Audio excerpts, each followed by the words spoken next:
very happy to assist you. Now, I would like to introduce my boss, my hero, and my friend, Brigitte Gabriel. You know, many of us discovered Brigitte on TV or the internet, right? And we are all indebted to her for her courage to teach us and warn us about the threat we face as a nation, and to empower us to do something about it, right? Because we're Americans, right? We can, and we will. We're not going down without a fight, right? That's why we're here. So please welcome to the stage New York Times best-selling author, guest analyst to many news programs, and soon to be knighted, Brigitte Gabriel.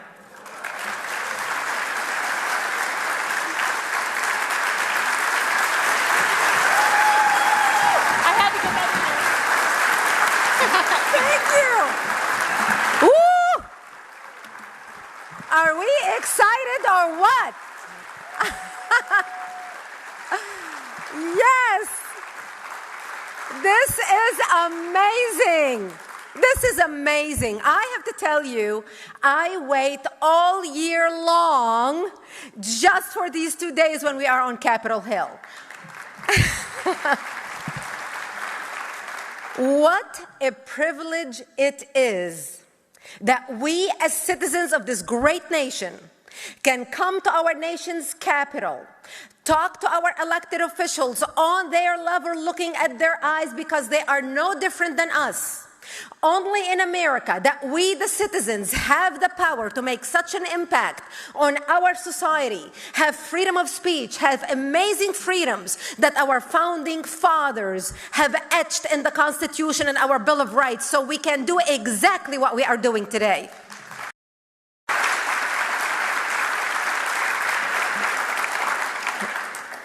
You know, we prepare for months on end leading to this conference, paying attention to every little detail, thinking about what speakers we're going to have here, because this is very important. Because this is our time, one time a year, where we, as the largest national security grassroots organization, you know, we are the only grassroots organization focused on national security in the United States. We are the NRA of national security, and we are growing by the day. And we thought, what better time to hold a national security conference in Washington, D.C. than the week of 9/11. So our elected officials will never forget how important protecting the country is and preserving our national security. Because we can be the most prosperous nation on earth. We can have this, we can have that.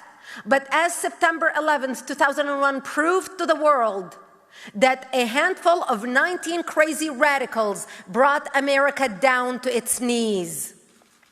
We stopped. Our air traffic control came to a screeching halt. Our skies were empty. We were mourning. We were, as a nation, in mourning, collectively, united. It didn't matter what color we were, what language we spoke, what background we came from, how many years we've been in America, whether we were first generation or third generation Americans. Because our lives changed that day and turned upside down. You know, I was talking to a friend of mine last night, and we were talking about how we used to be able to walk to the airport, to the gate, to welcome our loved ones as they stepped from the plane, carrying flowers and welcoming them. Or how you had just pick up your bag and go straight. There wasn't a security line when you're flying somewhere, and just go straight to your plane. Things have changed so much. My own children do not remember a day where we could walk to the airport like this. It's a new world. And it's a new world that we must fight to preserve, because America and the West is facing a die-hard enemy that is dedicated to our destruction. And I want to make very clear, as we talk in this conference, that we are talking about radical Muslims. There are plenty of moderate, wonderful Muslims throughout the world, but their voices are not heard. They are not the ones who are doing the killing. And we want to empower and give voice to those who are standing up against the radicals, like Raheel Raza, that you're going to hear from her this morning. An honorable woman, a Muslim woman, who stands up and says, no to Sharia law, you're not going to oppress me as a woman. I immigrated to the West and I love what the West has to offer. Those are the type of reformists we want to empower.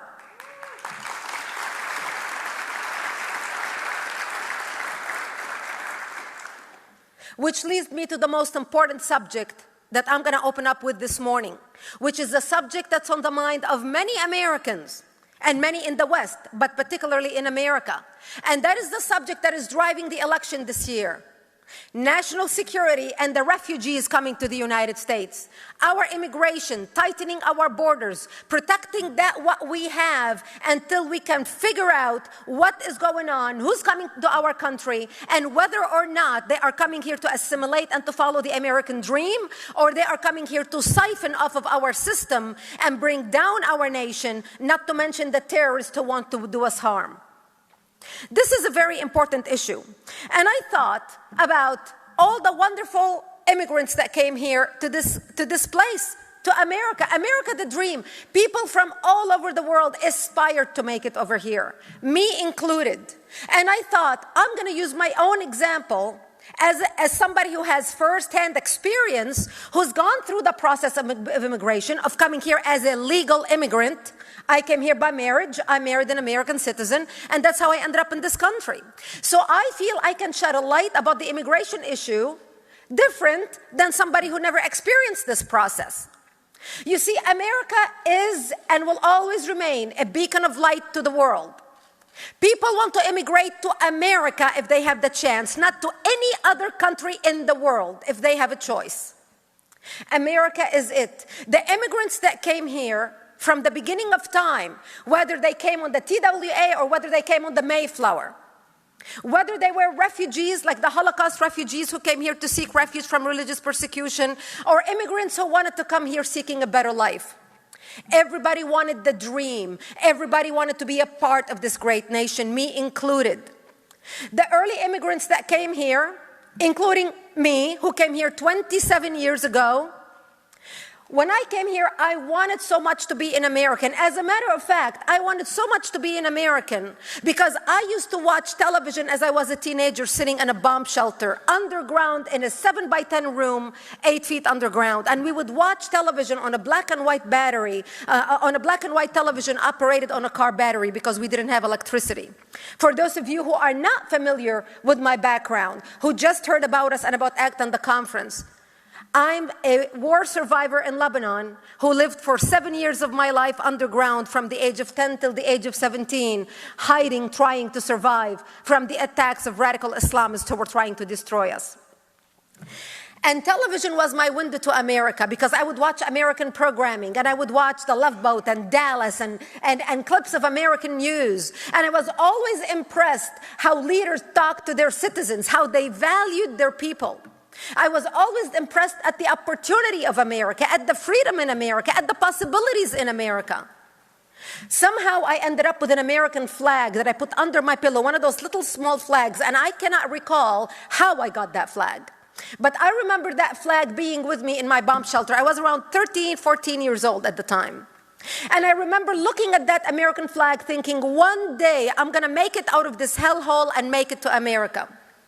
In order for me to make it to America, I wanted so badly to learn English. So I would watch television programming on our TV, and I would read subtitles on the bottom so I can self-teach myself English. And I would watch Dallas, and if two people looked into each other's eyes and one of them said maybe, I knew that maybe meant whatever was written on the bottom in the subtitles. And I used to write it with an ink pen on my arm. And because we barely had water to drink, let alone to shower, I built a huge vocabulary on my arm. That's how I learned English. I never learned English at school.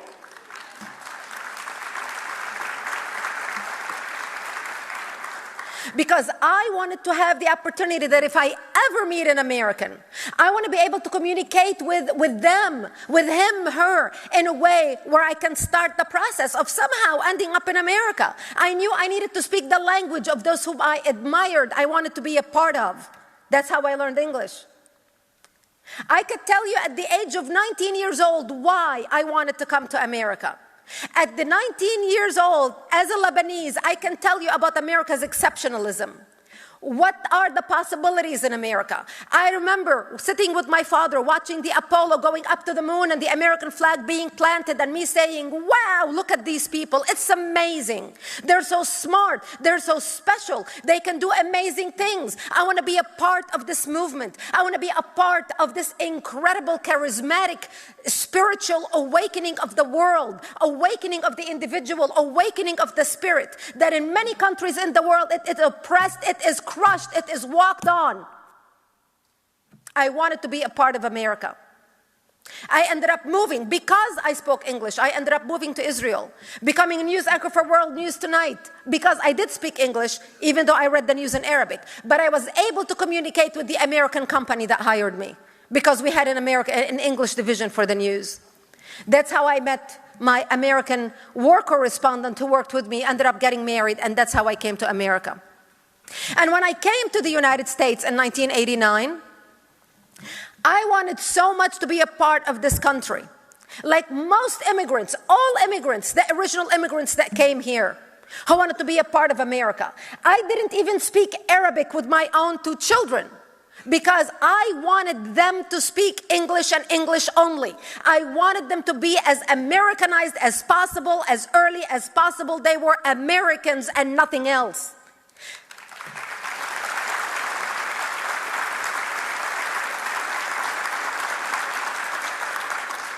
I did the exact same thing that many, if not all, the immigrants that came here did before me. Even though they spoke a different language at home, they spoke English with their children, because it was their opportunity to not only practice their language and improve their English, because their kids in most times spoke better than them, but they wanted to make sure that the children understood that they are a part of America, not of China, not of Lebanon, not of Vietnam, not of Italy. They were a part of America, to contribute, to be, to grow, to contribute to this great nation. Because they knew that the opportunities here did not exist anywhere else. And they came here. And like them, I did not teach my children one word of Arabic. I told them, when you grow up, you can choose whatever language you want to speak when you represent your country. You can take French, you can take Spanish, you can take German, Japanese, Chinese, whatever you wanted. But as an American, you'll have that choice when you grow up. Plus, also as an Arabic woman, I did not want my kids, my girls, if they ever go back to Lebanon, to be told, as is customary, when a daughter is of a teenager of marriage age and she grows up and somebody comes to visit you and they offer you, and you offer coffee, it's the girl's duty to offer the coffee. It's kind of showing her off to the public because she's now on the marriage market. And the thank you, instead of saying thank you to a girl, they say, Allah yustur alayki. May Allah cover your shame, meaning with a husband. And I was never gonna have my daughters visit Lebanon ever one day and even understand if somebody ever said to them, Allah yustur alayki bi'aris. May Allah cover your shame with a husband.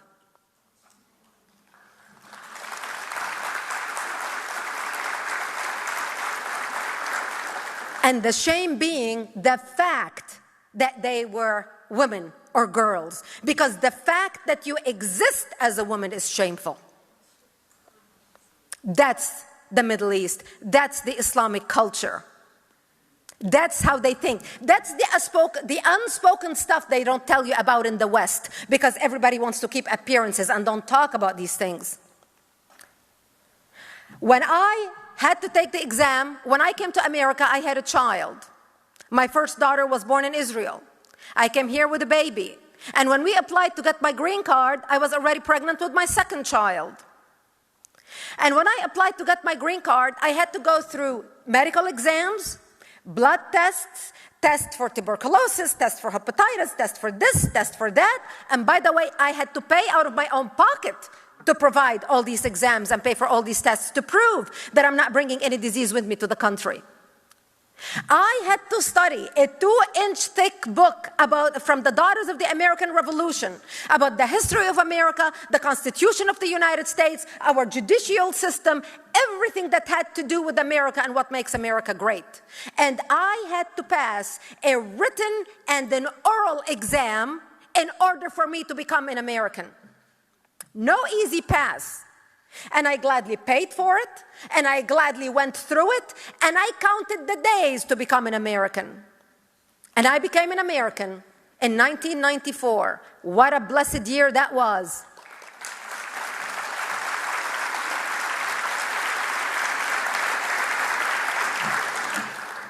I became an American, and I cried as I pledged allegiance to the United States of America, that I will forsake anything other than her, any nation, anything that I left behind, and I will pledge my loyalty only to the United States, to serve her, to protect her, to do whatever I have to do as a citizen of this country. Those are the type of immigrants that used to come to this country with this passion. And since I came to the United States, I have worked so hard to be a part of this great nation, to attain the American dream. Because what this country provides is incredible. I created 186 jobs since I have been in this country, because I wanted to be so much a part of this country.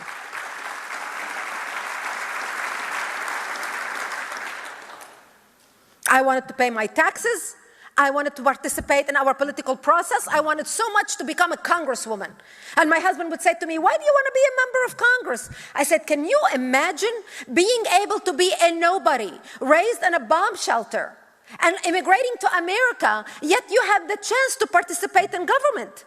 It didn't matter what title I had next to my name, whether I was Lordess, this or that. It didn't matter how fancy schmancy my father was or what his title was. It didn't matter how much money I had in the bank. As an American, you can come here with nothing and end up with a lot of things, because you can do so much as an individual. This is so especially and exceptionally American. It is amazing. So I wanted to share with you the drive of immigrants like me who came to this country, because I'm speaking about the drive that most Americans experienced. This is why they came here. Unfortunately, today, we are dealing with a group of people who are coming to our country who do not share our values. Now, some of them may assimilate and will, not even may, some of them will assimilate. Some of them may continue to be great contributors to our society. But unfortunately, what we are seeing right now, we are seeing a lot of people who are coming to our country who do not share our values, who are not coming here to build and be a part of America and contribute to America, but to suck off the system of America because they feel entitled to it, because this is easy street. They are coming here because this is what they want. Not to mention the terrorism aspect. This is what the West is dealing with today. This is why talking about this issue and the decisions that we make today are very important, because all you have to do is look at Europe and what Europe has done. It is important to know who's coming into our country and why they're coming here, who they are, what they believe, because the consequences of not understanding this very important point will lead to our demise, just like it led to the demise of Europe. Just look at Europe today. Europe has become Eurabia. Germany is falling apart. France is falling apart. Belgium, Switzerland. You look at these nations. Look what's happening with these nations. So we want to make sure we do not make the mistake that Europe has made, because there's no turning back. Once you open up the floodgates, there is no turning back. Now, a lot of refugees are coming into the country, and a lot of people are talking about refugees and worried about refugees and thinking, oh my gosh, who is coming into this country and why? And here's how the process worked, because everybody's concerned about it. You know, the Chicago Council on Global Affairs released a poll in August, and they say that only 36% of the American voter support refugees coming into the United States. Only 36%. So don't buy what you're watching on the media. Oh, we want to bring as many refugees as possible. No, we don't. The majority of the American public does not, despite what the media is telling you. Now, how does the process work? The United Nations decides what refugees come to the United States. The United Nations Commission on Refugees decides what refugees come to the United States, not America. They work with the State Department in bringing these refugees in. The State Department then works with 9 federal contractors. 6 out of the 9 are religious charities. And these religious charities are not passing the bucket on Sunday morning or Saturday morning in the pews to collect the $1 billion price tag it costs to settle these refugees, and we're not even talking welfare. No, they are getting it from the Treasury Department, from your pocket and my pocket, in order to resettle them. So, who are these federal contractors?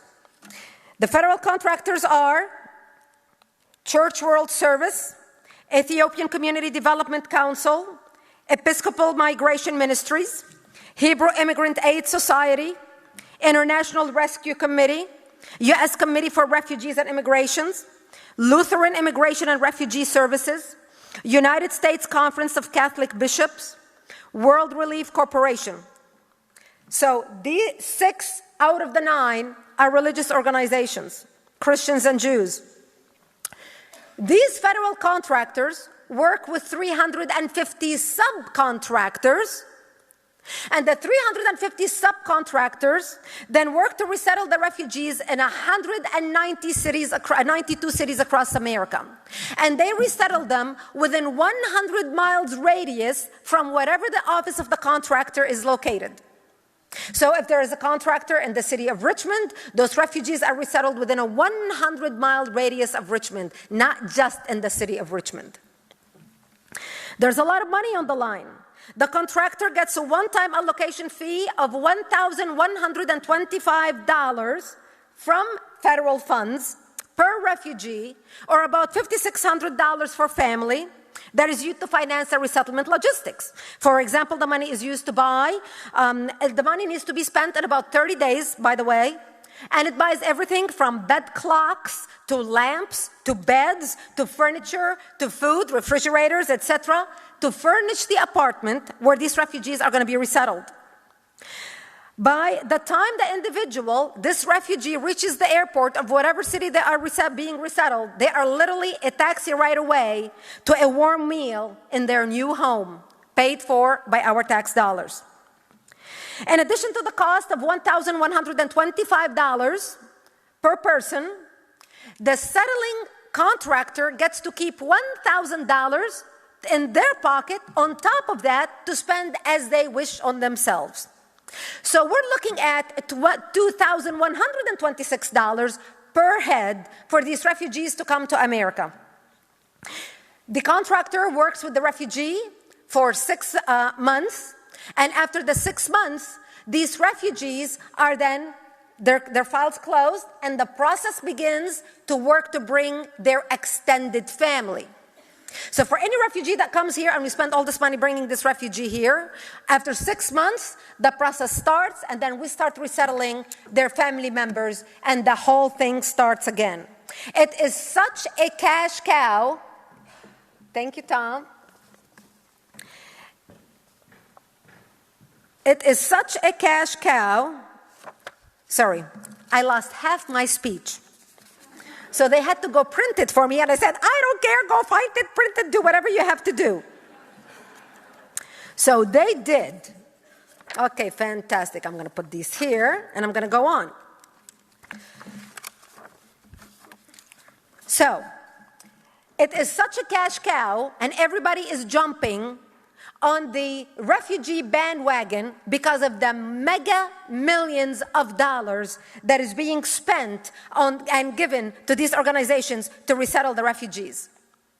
It is a money-making machine. So when your pastors or your friends tell you, oh, but we need to settle this, the Lutherans and the Catholic bishops and the this and the that, and and by the way, the World Relief Corporation is actually an evangelical organization, so the evangelicals are not off the hook either. Everybody's making money on the deal. So when they try to guilt you into, oh, but what about the compassion? What about, don't you want to help the refugees? Jesus said, help the downtrodden. Tell them, yes. And Jesus at the same time said, be as kind as dove and as wise as serpents.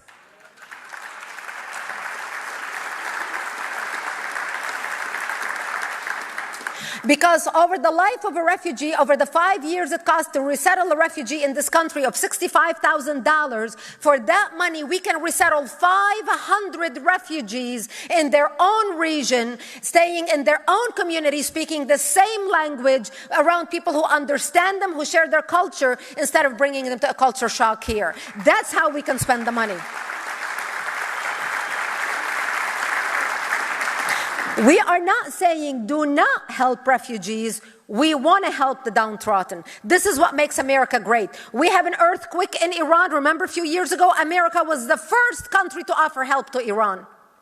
We are generous people. We always help. We always want to give. We always want to support those who are in need. But we're not going to let people walk all over us because we are being fools, and we are led by greed, not by compassion. Greed cloaked in compassion. That's what these religious institutions are selling you.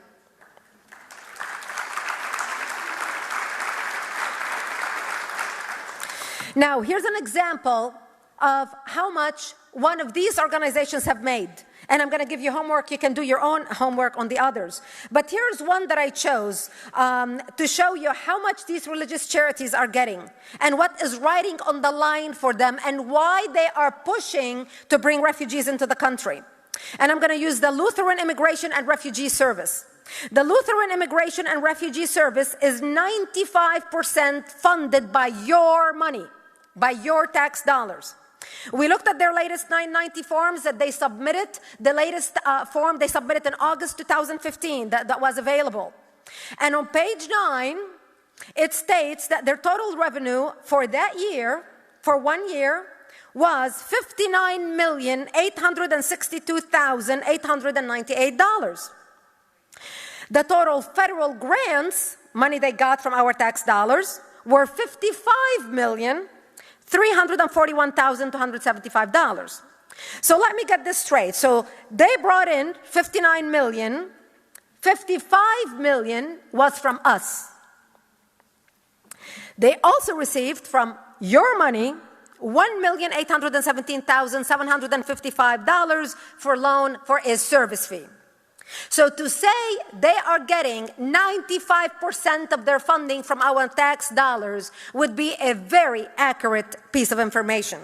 For more details on how these charities are getting their money, the federal grant, your money, that they're doing good with, you can go to usaspending.gov, usaspending.gov, and type in Lutheran Immigration and Refugee Services and see their hundreds of millions of dollars in grants and contracts over the last 8 years to bring refugees to the country. But why should we be concerned about these refugees we are bringing in? And while everybody is thinking terrorism, at this point I'm going to talk about the cultural impact, the societal impact of these refugees coming here. Now, we've heard from Europe about the rape and sexual assaults that these refugees are perpetrating against women. This is the top news from Europe right now. We all heard about what happened in Germany on New Year's Eve. Remember, over 1,200 cases of rape and sexual assault that the German government even tried to cover up because they did not want people to know what the refugees are doing? Actually, just this past Friday night, there were some holiday in Germany, and there are like some celebration, some festival where they celebrate in different pubs. 4 women were sexually assaulted, and the German authorities are saying this is just the tip of the iceberg because we do not know what happened in other pubs as well by the refugees. So why should we be worried here in the United States about the refugees? And right now, I'm going to just go over some cases of rape and sexual assault that we have experienced right here in the United States by refugees that we already brought in America. I'm not talking terrorism, I'm talking sexual rape and assault. Lowell, Massachusetts, a 13-year-old girl was twice groped at a public pool by a 22-year-old man freshly imported into the community from Syria as a refugee. Twin Falls, Idaho, a 5-year-old girl was raped by 3 Iraqi and Sudanese boys who were imported less than 2 years prior. Leesburg, Virginia, a West African refugee attempted to rape a college female by the dumpster at her college complex. Roanoke, Virginia, 4 refugees were indicted for plotting to kidnap and hold local rich women for ransom. Utah, a Burmese Muslim in the United States for 1 month brutally murdered a 7-year-old Christian girl. Al Cajon, California, a Muslim man performed an honor killing on his wife and blamed it on Islamophobia. Mapleton, North Dakota, a Somali refugee beat and raped a North Dakota woman while chanting Allahu Akbar. This is the type of difference of values. This is the pattern of disrespect that these refugees are showing to our women and children in our society. This is their detesting our Western values and everything we hold dear. And here I'm going to use an example about the Burmese we are importing to our country. Now, a lot of people are thinking Syrian refugees. A lot of people are not paying attention to the Burmese, for example.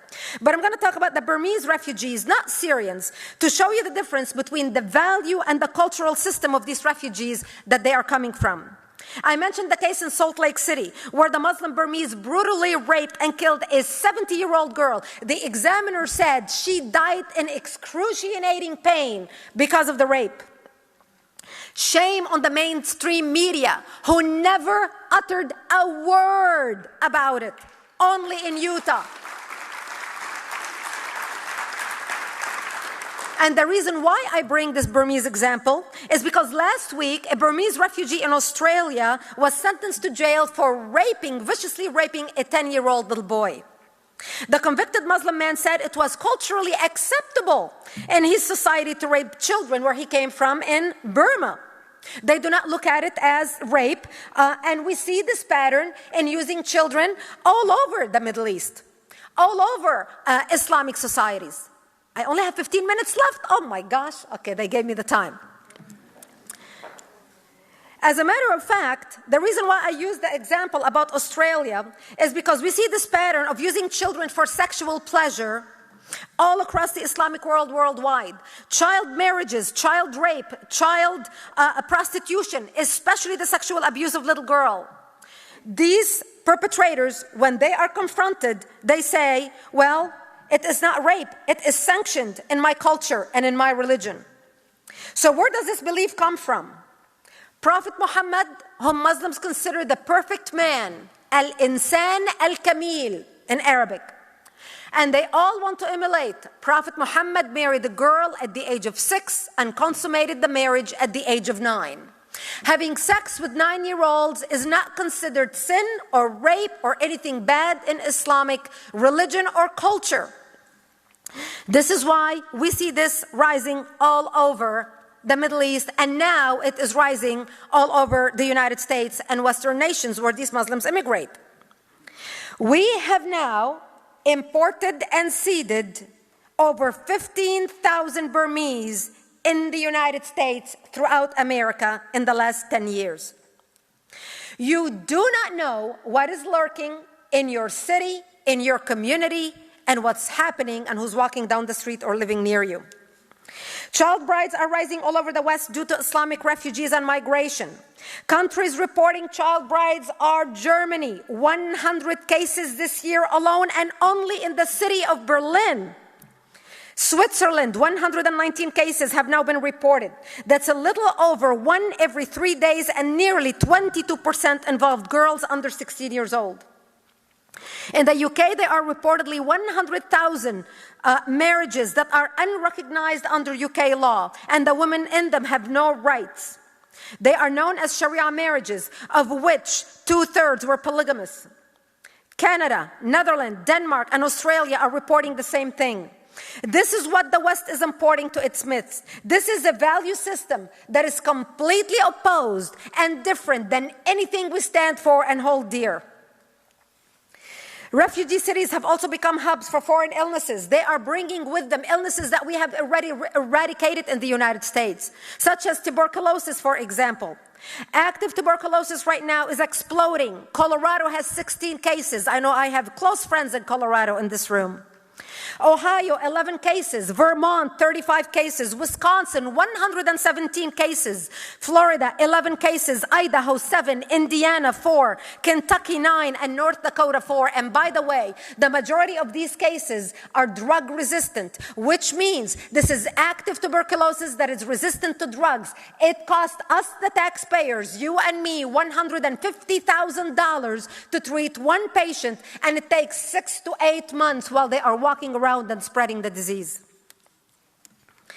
Refugee resettlements is not about humanitarianism, but it's about supplying cheap labor to industries looking to boost their bottom line, to drive that's what's driving most refugees coming to the United States. It's the food processing plant, meat packing, manufacturing, and the hotel industry that have discovered that you can enjoy the cheap labor at the expense of the US taxpayer and at the expense of the cultural and societal upheaval communities are experiencing right now all throughout America. Now, most refugees are on welfare of some sort, which makes anyone who employs them, and listen to me carefully here, eligible for federal work opportunity tax credit. An employer has greater incentive to hire a refugee than to hire an American who is struggling, but doesn't want to be on welfare, including food stamps, because there's a lot of Americans who still have the integrity to say, no, I'm going to work, I'm not going to collect welfare, I'm going to go find a job, and I'm going to do it on my own, even if I have to go work in construction. A refugee's salary is subsidized by the US taxpayer, while an average American's job isn't. So it is not that Americans do not want to do the work. There's a lot of Americans who want to do the work. They don't care. They are starving. They want to contribute. They want to do something. They want to attain the American dream. They want to go after the American dream. They don't care if they work 2 shifts or 3 shifts in order for them to make money. But employers in these cheap, like Chobani yogurt, next time you buy Chobani yogurts, I want you to remember that Chobani yogurts is one of the largest employers of these refugees and driver. So next time Chobani Yogurt hires a refugee is because they are getting the work opportunity tax credit. So the government, our tax dollars, is paying the salary of that refugee while the federal government does not pay the salary of an American. So that's why organizations and companies like Chobani are hiring, and they are the drivers behind these refugees. Not because Americans cannot find work or they do not want to work. It is because the refugees are taking their jobs away from them. I urge you all to do your research on your refugee overloaded city or any city you live in where they are expecting refugees to come. I want you to research the campaign contributions to your elected officials, right down to the mayor, whatever, your city council level, and I want you to find out what business connections they have to these businesses. Because a lot of time, these big businesses are giving campaign contributions to whoever running for office because they know that once the city council and the mayor are elected, then they owe them to pay the favor back and to pass the laws to bring these refugees back into the country. And now let's talk about terrorism threat and ISIS infiltrating the refugee population. We know already that ISIS said, they already came out with a video saying that they have planted 4,000 ISIS refugees and operatives, ISIS operatives and recruiters within the refugee population in Europe. This is the same pool of refugees that the UN is picking from the refugee population to bring to the United States. Remember, the UN decides what refugees come to America. The UN is under the influence of the OIC, the Organization of Islamic Cooperation. This is why you see a lot of Muslim refugees coming to the United States. ISIS already infiltrated the refugee population in Europe. So when we bring refugees to the United States, we have no idea what their loyalty is, whether they are working with ISIS, whether there are plants in here, whether they are here to prepare attacks on 9/11. This is the week of 9/11. Are they already here planning to carry on attacks in the United States? If God forbid something happens, this 9/11, I want you to remember this speech and about ISIS already coming into the United States disguised as refugees. And while I'm talking about refugees and their loyalty to ISIS, Iranian refugee Adnan Fazali, who died for ISIS, was on welfare in the United States. He was resettled in Maine, And the leftist media was so up in arms, not because he was on welfare, but because the governor revealed this information to the public, basically insulting or, not respecting the Islamic terrorist right in death. They were upset not because he was on welfare while fighting for ISIS, but because the governor told the people. Now, why would they be upset like that? Why would the agencies be so upset? The agencies, the federal contractors who are resettling the refugees. Because that means it's going to create resistance and people like us who are very concerned about this issue to say, hey, not in my community. Here is the percentage of Syrian Muslims admitted to the United States by the Obama administration this year. It's 99%. Total Syrian admitted, $10,177, again, in this fiscal year. Sunni Muslims were 9,988. Shiite Muslims were 20. Muslims, in general, who I did not identify as Shia or Sunni, were 90. Total of all Muslims admitted, 10,098 people. Now, the reason why it is important right now to talk to your elected officials tomorrow, and I'm going to get on that even more tomorrow, more later on in my speech, is because Obama is going to speak before the United Nations September 19th and 20th this month. You know, the United Nations comes for their annual meeting up in New York. And Obama, this 19th and 20th, is holding a summit on migration, and he wants to be able to go before the United Nations and tell them, America, I am pledging to bring 200,000 refugees to America in the next fiscal year, 2017, starting this October. 200,000 refugees. This is why right now Congress has to decide in the next 4 weeks whether they pass Obama's proposal. You are the barrier. You are the firewall. Your appointment with your elected official is the firewall tomorrow afternoon to stop that. But I jumped ahead of myself right here. I just want to continue a little bit more information because I believe this is very important. Some Syrians will end up coming here through other ways. There is a conference in February in which Beth Ferris, a Georgetown University professor and a humanitarian refugee policy advisor to the United Nations Secretary General, said, and I quote, "There are alternative safe pathways that could inflate the number of fleeing Syrians entering America to 200,000 people. And here's how they want to do it. Possibilities include giving scholarships and extending the ability of Syrian Americans to sponsor relatives beyond their immediate family members to include aunts, uncles, and grandparents. They're getting creative to speed up the path, to speed up the way of getting refugees into the country.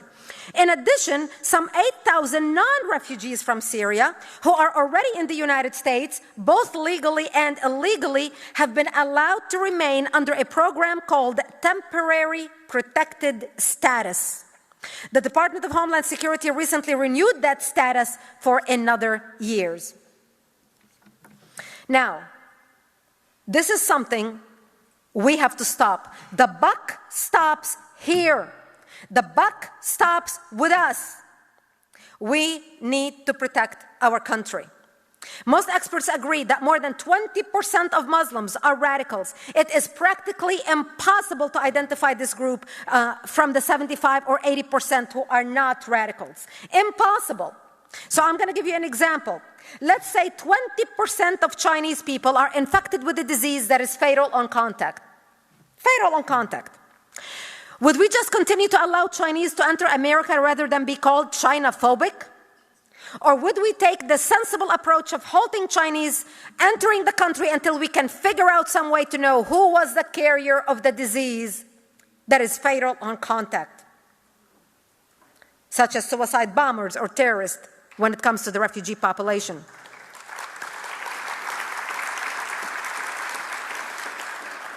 And we would want to check also the Chinese people who are already in the country to make sure they are not carriers of the disease. That would be the sensible thing to do to protect the country and protect Americans. That's why Trump's approach makes sense. He cares about protecting Americans more than about being called names. Let's start being sensible and stop this political correctness that's going to kill us.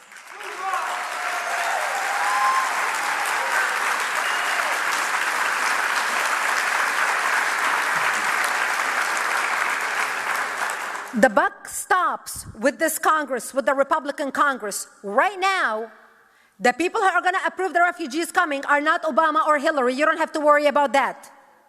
The people who are going to stop them or allow them to come are the Republican Congress that you're going to be meeting with and talking with tomorrow. I know you're meeting with all members, Democrats and Republicans.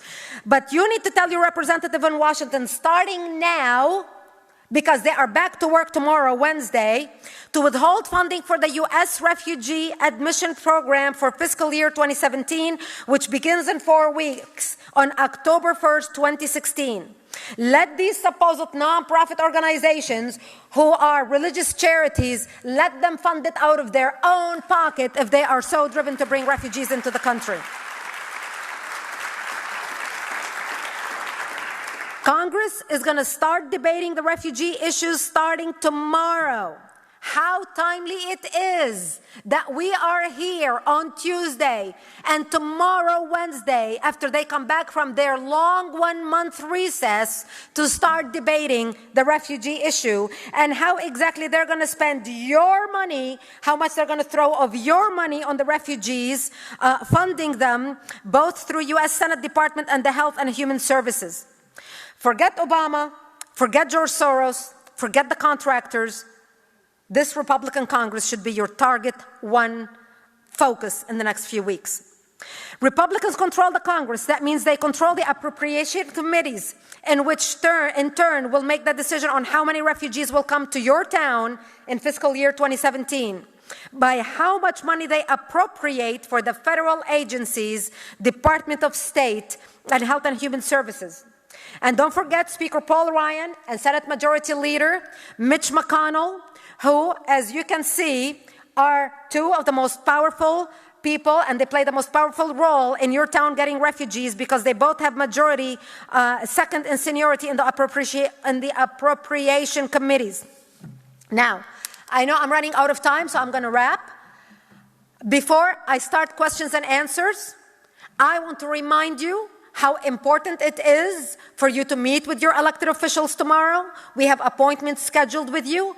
This is not about being Democrat and Republican.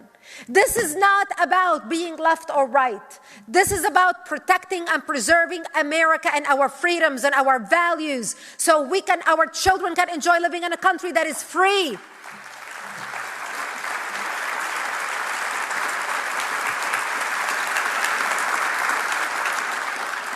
This is not about painting with a broad brush and saying don't bring this and don't bring that. This is about preserving our values and screening, doing proper vetting, or as Donald Trump would like to call it, extreme vetting as to who we are bringing into the country.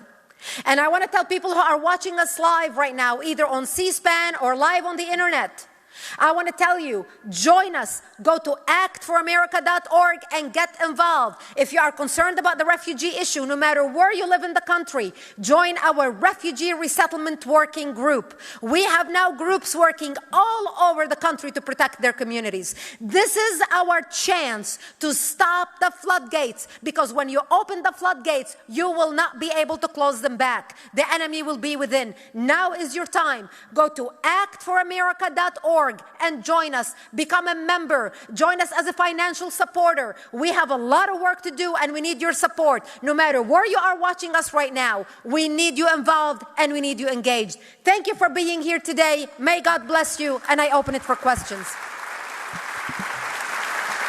Thank you.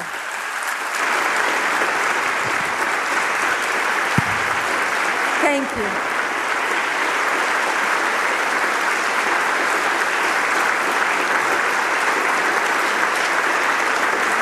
Thank you. Woo-hoo! And the day is just starting. Boy, did I scare everybody? No questions? Okay, questions. People, please come to the middle aisle while Kelly is standing, and he'll be handing the microphone for people to ask questions. And I'd like to remind you all that your question needs to be short and succinct. Thank you.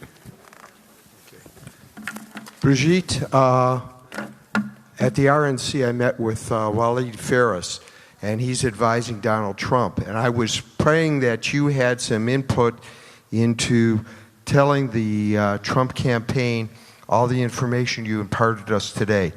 is that getting to the candidate? I like to see Hillary get it, but I'm sure she's not going to get it. But I wondered if you have a way of getting it to the candidate Donald Trump. Thank you. Great question. As an educational organization focused on national security, we made a special effort to make sure we educate our elected officials and those who are running for office on this very important issue, because we believe there's a lot riding on the line. So to answer your question, yes, we are providing the information in detail, almost on a daily basis, to educate elected officials as to what's at stake. Hi. Can we get all the statistics somehow, all the money and all those awesome statistics? I was trying to write them all down. Is there a way we can get all that to give to our chapters? Yes, you can. Like we a can get copy them of to your the speech? chapters. Yeah. I will give you those talking points to the chapters. Okay. And those of you who are here, I want you to join our refugee resettlement working group, because right now we are getting this information out, and we're going to get it out even extensively after the national conference. The national conference tied up a lot of our time, but starting next week, you guys are going to be bombarded with information, because remember, Congress has to make the decision before the 19th. And Congress right now will either approve or disapprove Obama's proposal to bring 200,000 refugees. And if Hillary wins the presidency, you are looking at up to 600,000 refugees in the next 4 years. So a lot is riding on the line, and you need to be engaged. Go to actforamerica.org, join our refugee resettlement working group. Yes, ma'am. Brigitte, I'm Sandra Alfonsi. Hey, Sandra! Finally! I have a question based on the different organizations which are providing the funding. Why is it? I can check the Hebrew Immigrant Aid Society. I can find an answer for that. If all of or the major organizations are Christian, how is this money being used for only the bringing the Muslims, and there is a total disregard of all the Christian refugees, and they're not being brought in, they're not being harbored, given safe haven? Oh, Sandra, such an important question, and this is so painful to me, because remember, I was a persecuted Christian.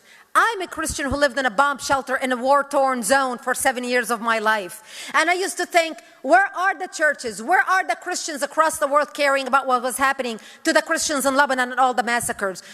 Only now I realize and I understand that they don't give a flying kite about what's happening to the Christians. They are making a ton of money off of bringing the Muslims, and it's all about money. Money, money, money. Get the idea out of your head that this is about humanitarianism and it's about compassion. It is not. It is about money. I mean, I shared with you one example from the Lutheran services, and you saw the type of money. $55 million from the Treasury Department to resettle refugees? I mean, come on. Out of their $59 million, what about the Christians? Now, here's the other problem why we are not seeing a lot of Christians here. Now, remember, they're bringing these from the refugee camps in Europe. But the Christians are not in the refugee camps because they were being raped, harassed, and abused by the Muslims. So they fled. So the Christians realized we better take a chance being on the streets and trying to fend for ourselves than be in a UN in a UN refugee camp where the Muslims are basically, it's lawless. The Muslims are doing anything they want to do, and the aid workers cannot do anything about it. That's why. So it is shameful, but this is exactly why it is important to ask your pastor and your church and your religious organization who talks to you about bringing refugees into the United States. You need to ask them, okay, how admirable. How many Christians are you bringing? What are you doing with the Christians? Because the Christians and the Yazidis are the true victims in this, not the Muslims. Muslims can go to Saudi Arabia. Christians can't. Muslims can go to Yemen. Christians can't.